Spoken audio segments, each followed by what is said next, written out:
શ્રી ગણેશાય નમઃ. મિત્રો, આપ જોઈ રહ્યા છો આપણી યુટ્યુબ ચેનલ આશીર્વાદમાં આપ સૌનું સ્વાગત છે. આજે જ્યેષ્ઠ અમાસ છે. આ દિવસે પૂર્વજો માટે ધૂપનું ધ્યાન કરવું, પવિત્ર નદીમાં સ્નાન કરવું, નદી કિનારે સ્નાન કર્યા પછી ત્યાં જ દાન કરવું. આ દિવસે અમાસના દિવસે સ્નાન અને દાનનું વિશેષ મહત્વ છે. એવું પણ માનવામાં આવે છે કે અમાસના દિવસે પવિત્ર નદીઓમાં સ્નાન, દાન અને પૂજાપાઠ કરવાથી અશ્વમેઘ યજ્ઞ સમાન પુણ્ય ફળ મળે છે. અમાસના દિવસે પીપળાના વૃક્ષને જળ અર્પણ કરવું, દીવો પ્રગટાવવો અને પીપળાની આસપાસ 108 વાર પ્રદક્ષિણા કરવી.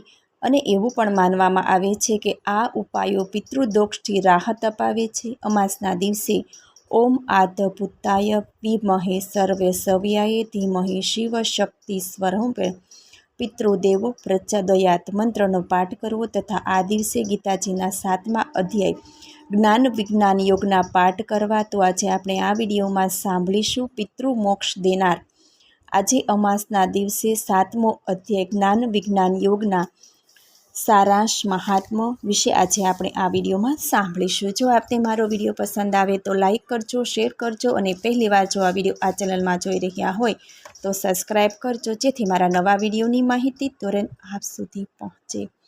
ગીતાયા પુસ્તકમ યત્ર યત્ર પાઠઃ પર્વતતે તત્ર સર્વાણી તીર્થાની પ્રયાગાદિન તત્ર વે. જ્યાં ભગવદ્ ગીતાનો ગ્રંથ છે, જ્યાં ગીતાનું પઠન થાય છે, ત્યાં સર્વ તીર્થો વાસ કરે છે. અર્થાત તીર્થયાત્રા જેટલું ફળ પવિત્ર ગીતાજીના પાઠથી મળે છે. પ્રયાગ આદિ પવિત્ર ધામોમાં સ્નાન કરવાથી જે મળે છે તે જ ફળ ગીતાજીના પઠન અને શ્રવણથી મળે છે. 7મો અધ્યાય જ્ઞાન વિજ્ઞાન યોગના સારાંશ.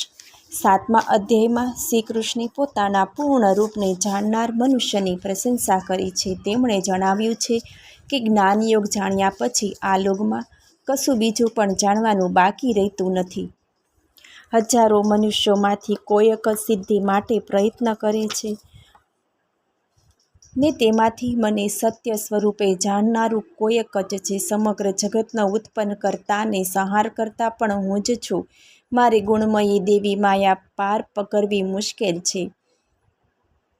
જે મનુષ્યો મારે શરણે આવે છે તે આ માયાને ઓળંગી શકે છે. 4 પ્રકારના આર્ત, જિજ્ઞાસુ, ધનની ઈચ્છાવાળા ને જ્ઞાની આ મનુષ્યો મને ભજે છે. જે ભક્ત મારા જે સ્વરૂપને ખૂબ જ શ્રદ્ધાથી પૂજવા લાગે છે તેની શ્રદ્ધાને હું અચળ કરું છું. તેના દરેક કાળને હું જાણું છું, પણ તેમાંનું કોઈ મને જાણતું નથી.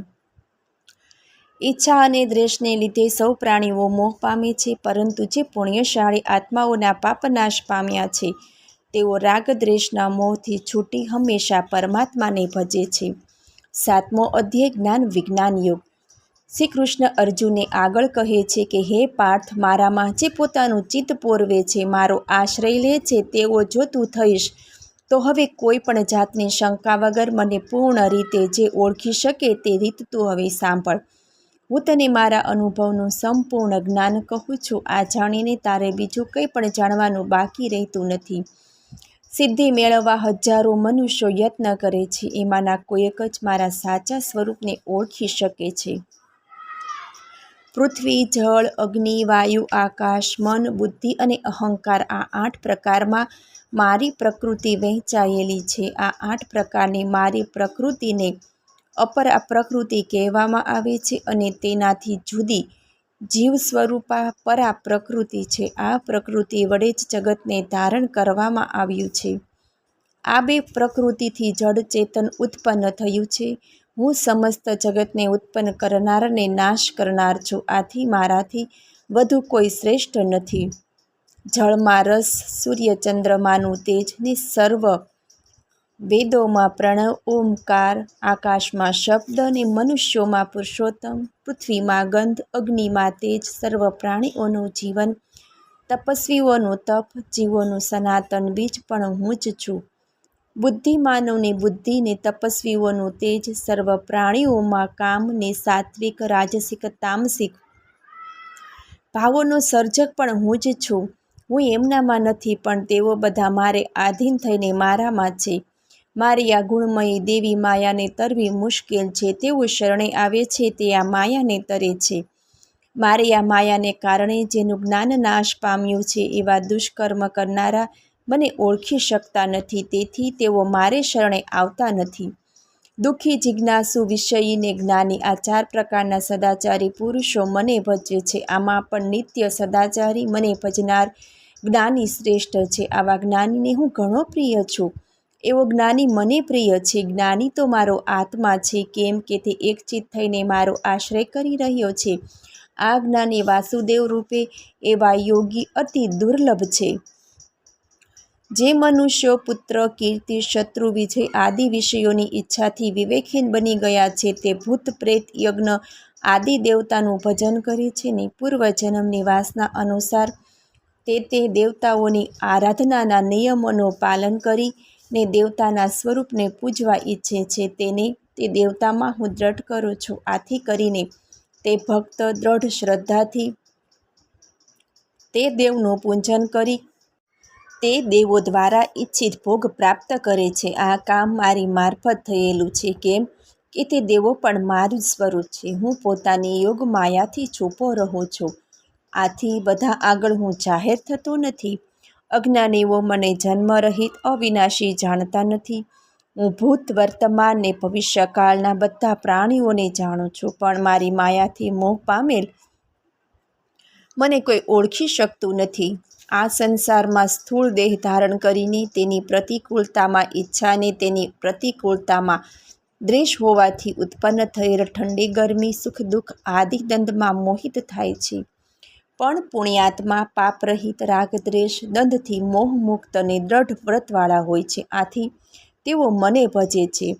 જે મનુષ્ય મારો આશ્રય લઈને ગળપણ અને મરણથી મુક્ત થવા પ્રયત્ન કરે છે, તે બ્રહ્મને, અધ્યાત્મને તથા બધા કર્મને જાણે છે. જે મનુષ્ય મને અધિભૂત, અધિદેવ ને અધિયજ્ઞ સહિત જાણે છે, તે દઢ મનવાળો મનુષ્ય અંતકાળમાં મને જાણે છે ને તે મારામય થઈ જાય છે. ઇતિ શ્રીમદ્ ભગવદ્ ગીતામાં શ્રી કૃષ્ણ અર્જુન વચ્ચે થયેલ સંવાદમાં જ્ઞાન વિજ્ઞાન યોગ નામનો 7મો અધ્યાય સમાપ્ત. 7મા અધ્યાયનું મહાત્મ્ય અને તેનું ફળ. પાર્વતીજીએ શંકર ભગવાનને અને લક્ષ્મીજીએ વિષ્ણુ ભગવાનને કહ્યું કે હે પ્રભુ, હવે આપ અમને ગીતાજીના 7મા અધ્યાયનું મહાત્મ્ય અને તેના ફળ વિશે જણાવો. આથી કરીને શંકર ભગવાને પાર્વતીજીને, વિષ્ણુ ભગવાને લક્ષ્મીજીને આ મજૂબની કથા કહી સંભળાવી. પાટલીપુત્રમાં શંકોકર્ણ નામનો એક બ્રાહ્મણ રહેતો હતો. તે વેપાર કરી પોતાનો નિર્વાહ ચલાવતો હતો. તેને 3 પુત્રો હતા. તે વેપાર અર્થે પરદેશ જવા નીકળ્યો. તે પહેલાં પોતાની પાસે જે ધન હતું તે તેણે પુત્રથી છાનું જમીનમાં ખાડો ખોદી દાટી દીધું.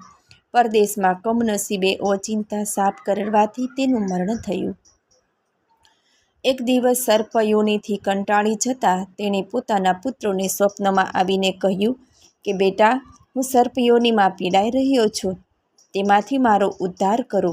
મેં જમીનમાં ધન દાટ્યું છે તે આ સ્થળે છે. તેના પુત્રો પિતાનો સર્પયોનિમાંથી ઉદ્ધાર કરવા શું કરવું તે અંગે વિચારવા લાગ્યા. તેમનો વચલો પુત્ર ધનની લાલચથી પોતાની પત્ની સાથે સ્વપ્નમાં જ્યાં ધન દાટેલું બતાવ્યું હતું ત્યાં પહોંચી ગયો ને જમીન ખોદવા લાગ્યો. તે જ્યારે જમીન ખોદી રહ્યો હતો તે સમયે દરમાંથી એક સર્પ બહાર આવ્યો અને તેને પૂછવા લાગ્યો કે તમે આ શું કરી રહ્યા છો? પુત્રે કહ્યું કે મને સ્વપ્નમાં આવીને તેમને કહેલ તે મુજબ અમો તમારો ઉદ્ધાર કરવા આવ્યા છીએ. જમીનમાં જે ધન દાટવામાં આવ્યું છે તે બહાર કાઢી અમે તમારો ઉદ્ધાર કરવાનો પ્રયત્ન કરીશું. પુત્રના આ શબ્દો સાંભળી પિતાએ કહ્યું, આ ધનને બહાર કાઢીને વાપરવાથી કંઈ મારો ઉદ્ધાર થવાનો નથી, પણ મારા શ્રાદ્ધના દિવસે ગીતાજીના 7મા અધ્યાયનો પાઠ કરવો, બ્રાહ્મણોને જમાડી તેમને દક્ષિણા આપવી, આમ કરવાથી મારો ઉદ્ધાર થશે. પછી તમારે 3 ભાઈઓ ભેગા મળી અહીં આવી જમીન ખોદીને ધન બહાર કાઢી સરખા ભાગે વહેંચી લેજો. વચલા પુત્રને લાગ્યું કે પિતાએ જે કહ્યું છે એમ નહીં કરીએ ત્યાં સુધી તેમને ધન મળવાનું નથી. આથી પતિ પત્ની ઘેરે જઈ બધી વિગત તેમના બંને ભાઈઓને જણાવી. આ પછી 3 ભાઈઓએ ભેગા મળી શ્રાદ્ધના દિવસે બ્રાહ્મણોને બોલાવી ગીતાજીના 7મા અધ્યાયનો પાર કરાવડાવ્યો ને પછી બ્રાહ્મણોને જમાડીને દક્ષિણા આપી. આથી કરીને તેમના પિતાનો સર્પયોનિમાંથી ઉદ્ધાર થયો અને તેઓએ જમીન ખોદીને બધું ધન બહાર કાઢી સરખા ભાગે વહેંચી લીધું. ગીતાજીના 7મા અધ્યાયના પાઠથી પિતાની સાથે સાથે તેઓનો પણ ઉદ્ધાર થયો અને તેઓ વૈકુંઠને પામ્યા. જલમધ્યે વરાહિં ચ પર્વતે રઘુનંદનમ ગમને વામનમ ચૈવ સર્વ કામેષુ માધવમ ષોડશતાની નમાની પ્રતિરુત્યથાય પઠેત સર્વ પાપ વિનિમુક્તો વિષ્ણુ લોકમહ્યતે. હે લક્ષ્મીપતિ, હે દેવાધિદેવ, શેષનાગ પર શયન કરનારા, સુંદર અંગવાળા, કમળ જેવા નેત્રવાળા, ભવના ભયોને હરનારા, ત્રિલોકના સ્વામી, હે વિષ્ણુ ભગવાન, હું તમને નમન કરું છું. મને સાંભળવા બદલ ધન્યવાદ. જો આપને મારો વિડીયો પસંદ આવે તો લાઈક કરજો, શેર કરજો અને પહેલીવાર જો આ વિડીયો આ ચેનલમાં જોઈ રહ્યા હોય તો સબસ્ક્રાઈબ કરજો, જેથી મારા નવા વિડીયોની માહિતી તુરંત આપ સુધી પહોંચે. ધન્યવાદ. જય શ્રી કૃષ્ણ.